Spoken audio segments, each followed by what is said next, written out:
Hello and welcome to Cooking Books with Heather. Today we are going to be making short rib pot pie out of Ashley Christensen's Poole's Diner Cookbook.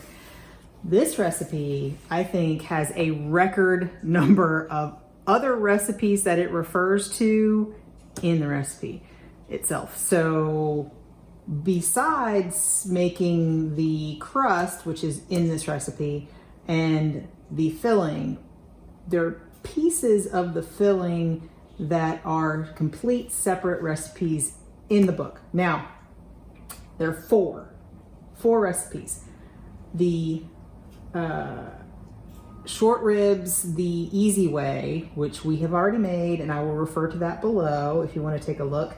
There's diced charred onion, which we haven't made it from the book, but it was sort of part of two other recipes that we've done. So I don't think I'm going to make that separately. I'm probably not going to show you guys what I did with that, but I will link the what we did for the I think it was summer squash that also had charred onion in it.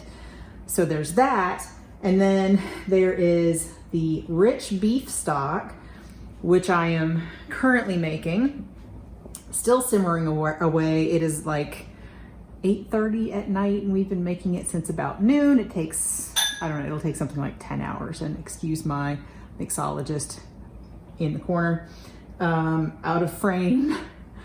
And then there is roasted garlic butter, which not super difficult, but also a little bit more difficult than I would have expected and required lots of machinery. So you'll see the recipes for the rich beef stock and the roasted garlic butter separately before this, but we are making them for this recipe. Now I can actually start. So while my crust is resting in the freezer before I bake it, I'm going to use that time to prepare the vegetables. I've already sliced up an onion. I'm not going to show you. We're going to char the onion like we did for a summer squash recipe, which I'll link down below. But now we have some sweet potatoes. We're going to peel and dice them into 1/2-inch cubes. I've got a bowl of water to put the sweet potatoes in so that they don't get brown before I am ready. And after these are done, we're gonna do that with the sweet potatoes and also some rutabaga, and then we have to roast it. That's not even a separate recipe. That's part of this, the preparing the ingredients for this recipe. So there is making the crust and baking the crust, making the onions and baking the onions, and making the short ribs and cooling them and cutting them off. Yeah, it's a lot of work. So the next thing is rutabaga. Also need to peel it and trim it and cut it into 1/2-inch squares, cubes. This is a lot more than I need. I'm going to go ahead and cut it all up and then measure what I need afterwards, because I got a huge one from my produce box this week. So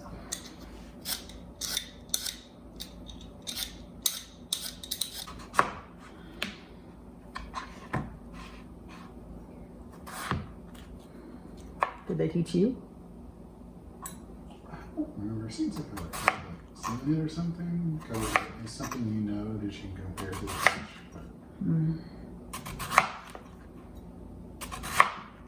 Cutting up rutabaga, because then we have to roast the rutabaga and the sweet potato. Let's see if that's at the same temperature.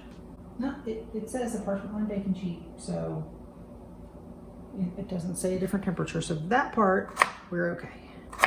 We can roast those while we do the crust. So the next ingredient is this Lacinato Kale, or also known as Dino Kale. It is, as you can see, the leaves are not curly like the traditional kale, and it calls for the whole bunch cut up into 1-inch squares roughly. So I'm going to wash this and cut it up and put that in a bowl to be ready to use it later. So I'm going to cut the thick part of the stem off of this. She doesn't tell you you have to, I don't think, but I'm going to cut the thick part of the stem off and then just cut up the rest into 1-inch pieces. It does say the tough stems removed, so I'm doing the right thing. So I just sort of cut it like that. Everything else will be fine. I do a few pieces at a time. Cut the stems off and then be able to cut them all up together. I think it saves a little bit of time.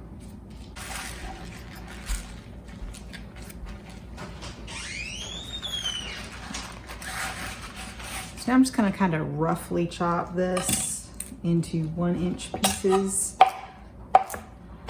Parts where I've already cut it in half is fine. And then I'm going to just cut it down the middle a little bit and slice across.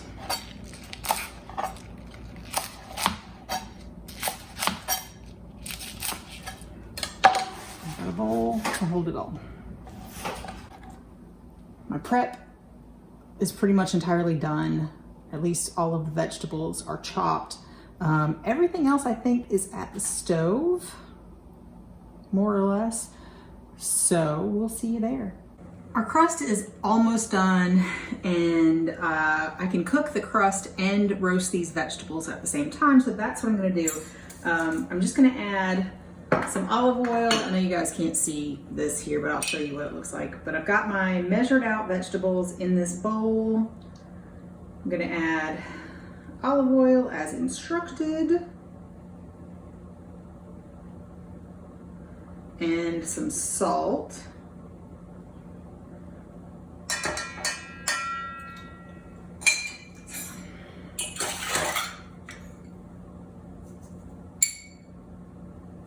Quite a lot of salt, I feel, but the amount she calls for. I'm just gonna toss this up. And then we're gonna roast this in the same 350-degree convection or 375 non-convection oven for 10 to 15 minutes. So I'm gonna put this on a parchment-lined baking sheet. She does say to line it with parchment, so I am doing so as suggested. And I'm gonna spread it out until it's relatively one layer. I don't think we need to roast these until they're brown. 10 to 15 minutes probably won't do that, but they do need to be tender and pretty much cooked through. So I think that is the goal here. So into the oven they go. I'm gonna set a timer for 15 minutes. I'm pretty sure 10 minutes won't do it. So I'm gonna set a timer for 15 minutes. So this has been in the freezer for an hour. This is my crust. I'm gonna put it in the oven underneath, on the rack underneath the vegetables, and we cook it for about 20 minutes, but we rotate it every 5 minutes, I guess, to make sure it cooks really evenly. So that'll be fun. So this is the pan we're gonna make the filling in. We're to that point now, finally. So I'm going to put some vegetable oil in here and heat it. And while I'm doing that, I'm going to measure out the amount of short ribs that we're supposed to put in here. I made the whole batch, but I'm not sure how much that is because a lot of the short ribs are fat and bone. So she calls for 1.5 pounds of meat. So I am going to use my scale and just the dish that I plan to cook it in, because that'll be fine. And I'm gonna turn it on. And so I have I took a lot of the fat off just because I didn't want big pieces of fat, and cubed up the short ribs that we made according to the other recipe. And now we're gonna see how much that is. And hopefully, well, let's see. Well, it looks like the whole recipe is a little less than 1.5 pounds after I've trimmed it. So there we go. Basically, the whole recipe. 5 pounds of short ribs in the end yields about 1.5 pounds of meat. So, perfect. When this starts shimmering, I'm going to put in the single garlic clove that I still have after making the short ribs, which took a whole head of garlic, and the garlic butter for this recipe. You should see a link down below. Even though I thought I had plenty of heads of garlic, I did not. One of mine that I already had was very bad. So, but we had 1 clove of garlic instead of the 3 that it calls for. I'm sure it will be fine. We're adding garlic butter later. We're just gonna go with it at this point. She does not tell you to cut it up in any way. I rechecked the recipe and the ingredients, and it just seems like it should be thrown in whole. 3 of them still wouldn't be like all over the place, but it goes in first before even the meat. So if it were sliced or minced, that would burn. So the only thing I can think is that it goes in whole. So that's what we're gonna do. When this shimmers, we put that in, let it get nice and toasty, and then we put the meat in and let it brown a bit. So, almost there. I think this is ready, and I need to stir this.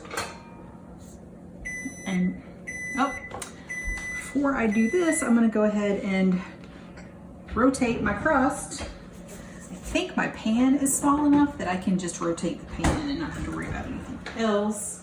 There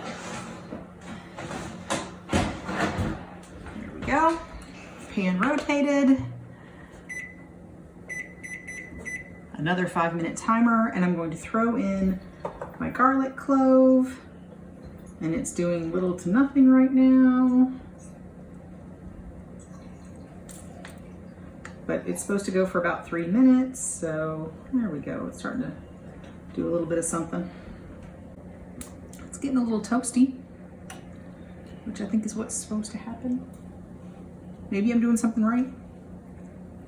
All right, it really has been 3 minutes now, and I'm gonna add this and try to get it into one.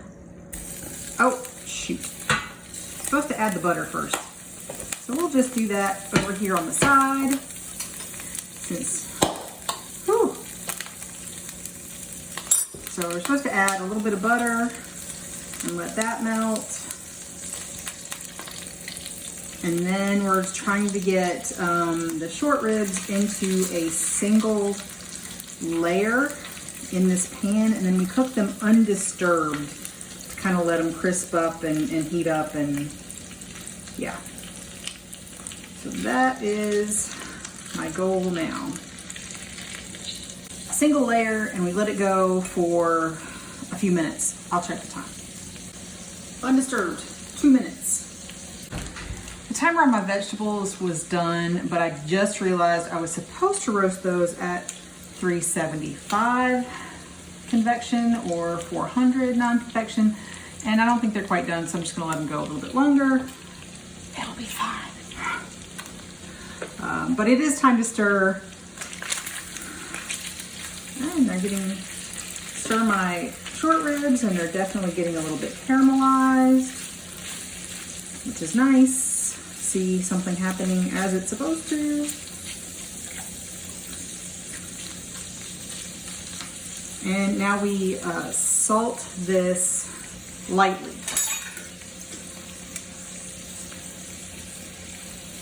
And keep cooking and caramelizing for another 2 minutes.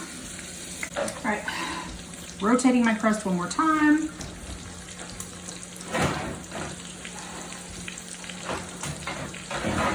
And it's supposed to be done after this. I don't know that it will be. But now it's time to add, these are charred onions, like I said before, we made them with the summer squash recipe. I just made some more, and we stir that up. We also add in some sprigs of thyme, and she does not say to take it off the sprigs. I assume we pick it out later. We'll see.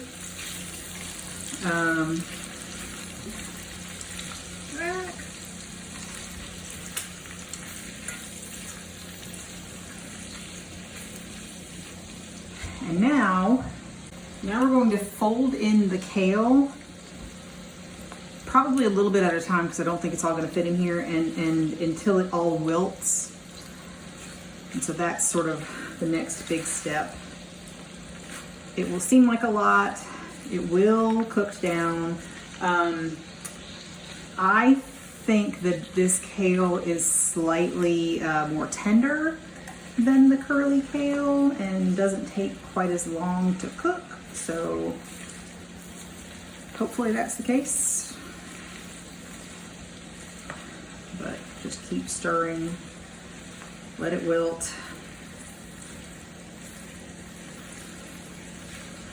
Now I'm surprised she says a medium heat, because again, my husband says her medium heat is higher than my medium heat because I'm not getting as much caramelization on the bottom of the pan as I would have expected. So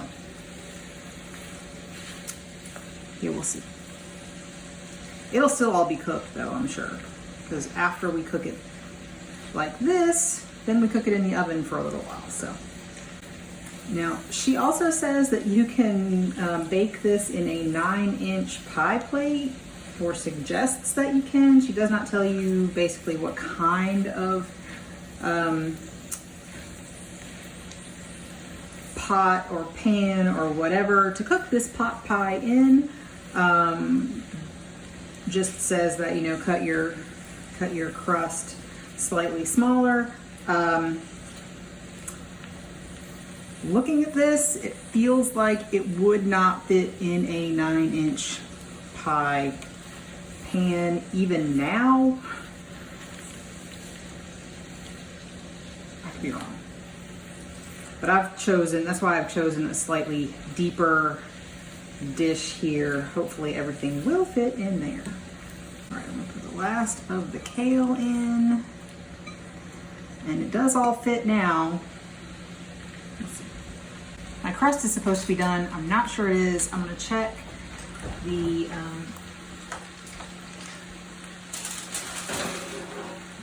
vegetables. I think they might be done.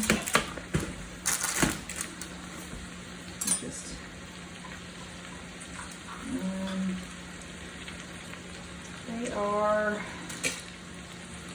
maybe, the rutabaga does not seem to be done. Like I can't stick a butter, maybe almost. Maybe 5 more minutes on those.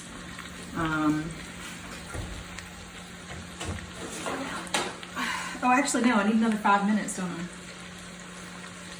Anyway, it's supposed to be brown and puffed around I feel like it's starting to get a little puffy. I'm gonna put it on the top layer and let it go for another 5 minutes or a couple minutes, and we'll see. And I'm gonna put these underneath because they definitely need just a couple more minutes.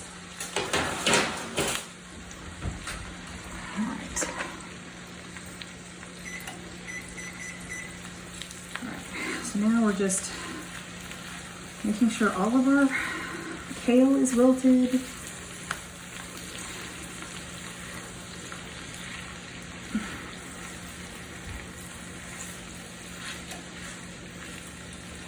Still don't know how I'm gonna fit all of that in here, but give it a try.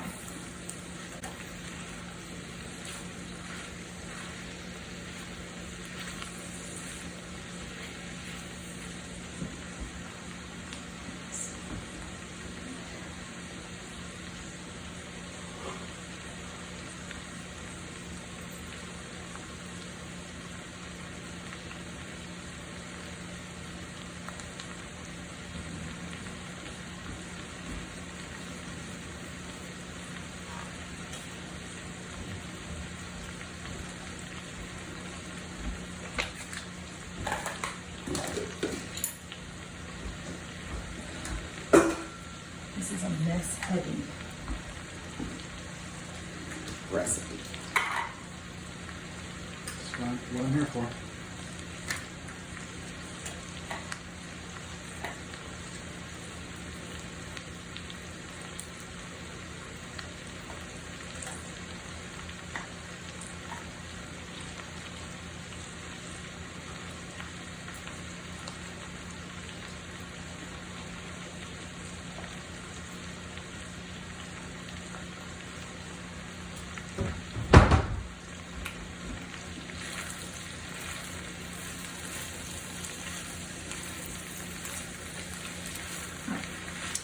I'd say our kale is mostly wilted. It's not fully cooked yet, I wouldn't say, but it is wilted, and it's time to add the rich beef stock. Now, I made this yesterday. I'm just going to use the same thing I used to measure the onions. It's fine. I made this yesterday, and it takes all day. All day. Of course I spilled some. All right. Now we turn the heat up now to bring it to a boil, and then we simmer it and let it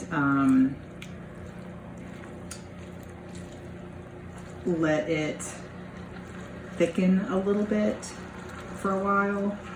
In fact, let me see, when do we add the other vegetables? We don't fold in the vegetables until the very end, so.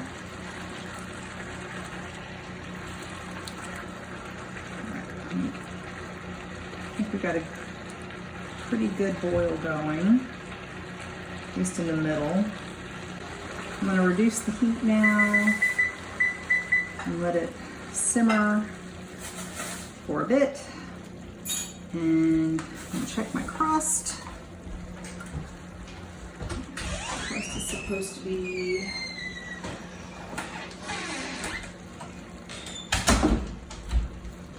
golden and crisp around the edges is what we're going for with this crust. Okay. I think we're definitely golden around the edges. I think we're probably done here. You can see, I'm gonna call that done. It does get a little bit more of a bake on top of everything. And I think these are probably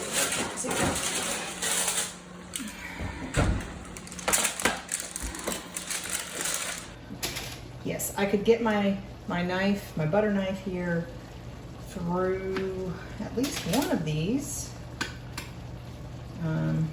So I think the rutabagas are done, the sweet potatoes are definitely done, and we are almost ready. I need some melted butter. Just realized to brush the crust. Luckily, my husband baked some of the crust crumbs with some melted butter, so I'm just going to use his butter container, and we're going to melt that right now. This recipe, y'all. Now there is no thickener for this, so I'm going to turn it up a little bit more because I want this to cook down a little bit more. Because there's no thickener for the gravy, but we are going to mount it with some garlic butter. Might help a little bit. It's not supposed to take that long, maybe 5 minutes, but again, think our heats are different, and I think that might make a difference.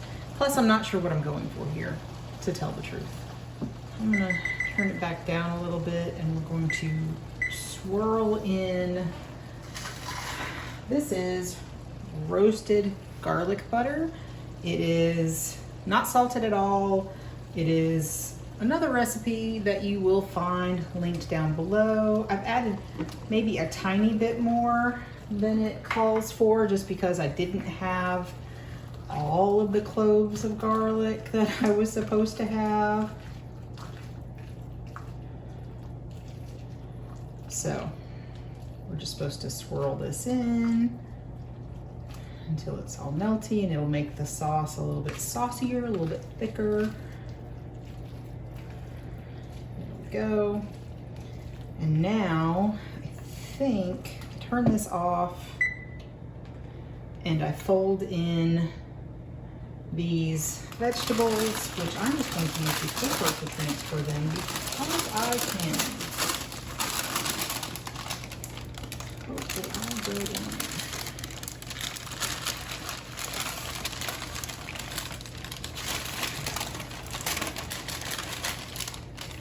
Okay, there we go.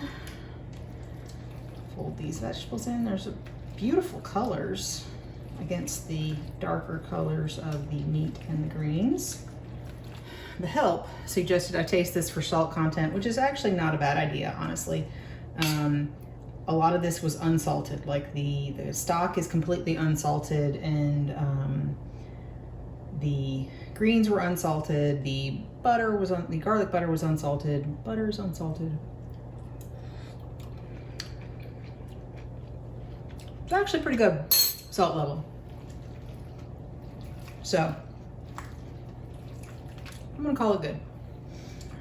And she does say you can use a 2-quart dish. This is only 1.5 quarts. I'm gonna put however much fits in there. I don't care at this point. Or a 9.5-inch deep dish pie pan, which I swear holds less than 2 quarts. So we're gonna see how much goes in here. And I'm just going to do it with a spoon because this is a really heavy pan full of food right now. I think that's about all I can fit comfortably in that pan and put the pie crust on top of it. All right, take my pre-baked crust, which does not seem fully baked, but enough. It kind of sits on top there, and I am going to remove the parchment from that pan and use it underneath this one because I am sure it is going to overflow, and I know that it'll fit. So here's why I have to recheck the book, because it does not say whether to cook this at 350 or 375, but the most recent thing you were supposed to have cooked was at 375. So I'm gonna go with 375.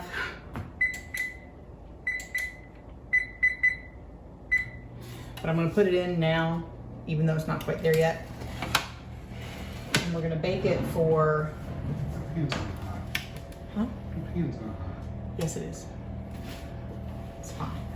We're gonna bake it for 10 minutes, and then we're gonna turn it around and bake it for another 5. So, almost there. And I'm gonna brush it with some melted, unsalted, mostly butter. Just the top. And there we go. So blessedly, this is the finished product. This is it. This is what we've spent 3 days now making. I hope it's worth it. We'll let you know real soon. One thing, I am supposed to brush the top with butter again. The cleanup crew was a little jumping the gun and I didn't realize that. So my butter dish has been cleaned up and I'm just not gonna do that. I'm not gonna, no, sorry, whatever. It will be fine. So we'll let you know how it turned out in just a minute.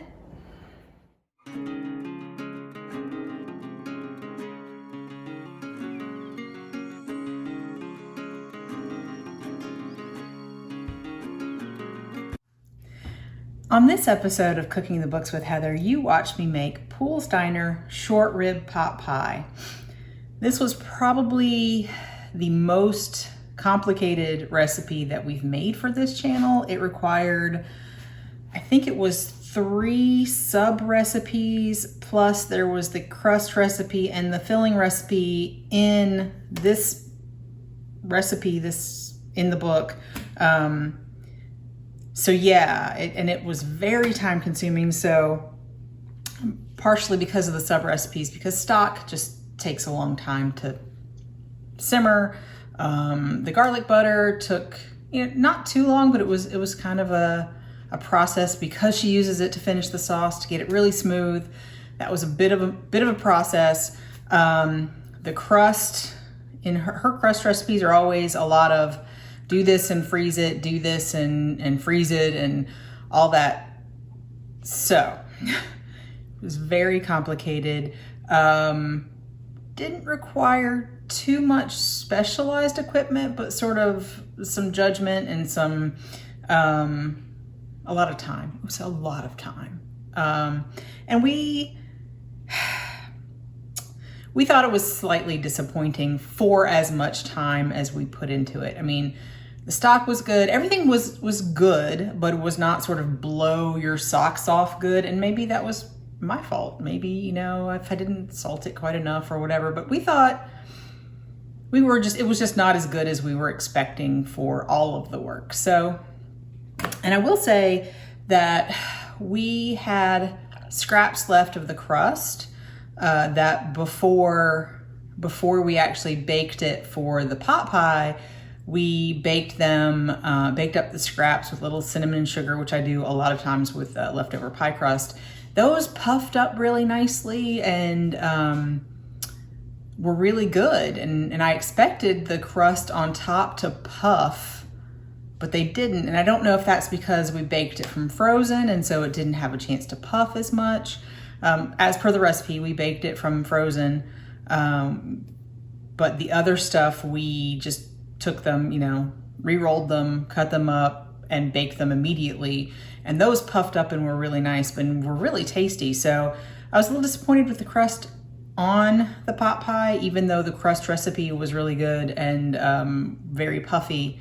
So I kind of expected it to be a little bit more like a rough puff after what happened with those, with the scraps, but it wasn't.